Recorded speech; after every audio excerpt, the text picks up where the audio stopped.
Today is my mother's 100th birthday, Regina van Asperen. And beside her here in the photo is my dad, Hein van Asperen. He passed away last year, and he was 99.999 years old. But my mom made it to 100. So I wanted to just make a short video to show the family through the ages and a couple shots of my mom from back in the 1970s. A woman not afraid to shovel snow or play punch buggy, because she drove one. And she was also, strangely enough, a fashionable woman of her time. And that's what's so interesting. As I look back through the photos, I realized she really was a woman of her time. But she was also talented, and more so spiritual. And when you mix that together, you get a wonderful human.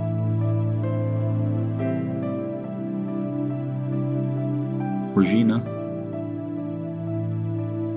took 3 young rascals and adopted us into the Van Asperen family back in 1969. Here she is in one of our afternoon learning sessions. We would be putting together little toys here. I would be hammering together little stick figures and shapes. But she was a giving woman. She was empathetic.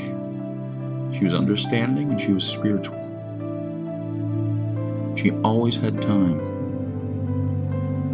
for you. But there's one word that she always did throughout her life. And I think if there's one word, it would be encouragement. She encouraged everybody to be as nice as you could, as kind as you could. And she asked people to be kind sometimes. And she would repeat one amazing phrase which everyone knows and so few people apply. But she said it so many times. I've shared it with my kids and they can say it back to me now. Do unto others what you want done unto yourself. And for the most part, our family has been very wonderful that way. And my sons have carried that forward in their personalities.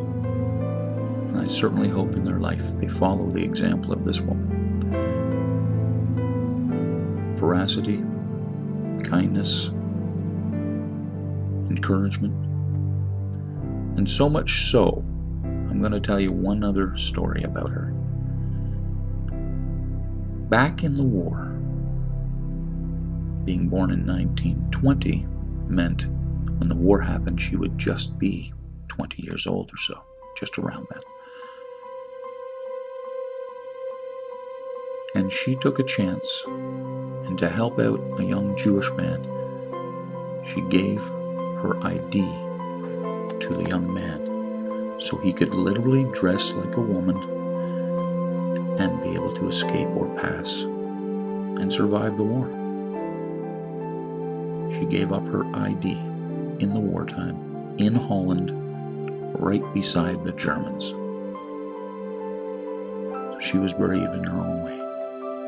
She only had one regret, she said, but it didn't turn into a lifelong regret. But she remembers the story about her father, who was in the army in Holland, and they were warned less than an hour or so before the Germans were going to cross the border and invade Holland.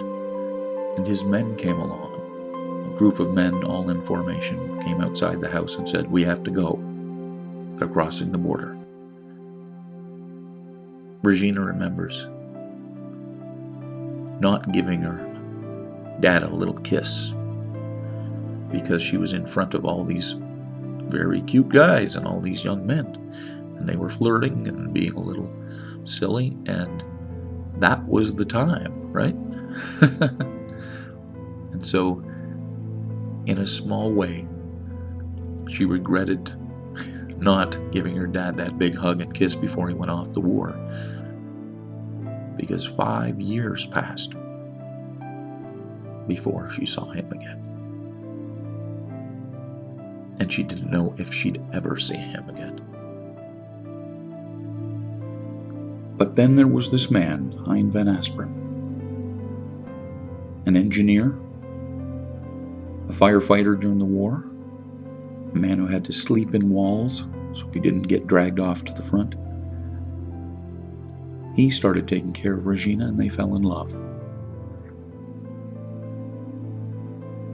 But they didn't have rings, so he couldn't really get engaged. So instead, he fashioned 2 rings out of some wire and proposed to her. A sort of makeshift ring, until her father returned 5 years later and brought a ring with him. And they got married. And as you see, surrounded by family and friends, some who had barely survived the war.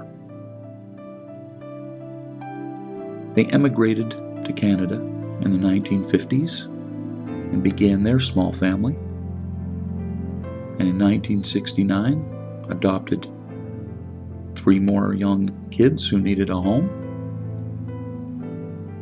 and made a wonderful life in Canada. Happy 100th birthday, Mom. And in memory of Dad, happy 100th to you too, Dad.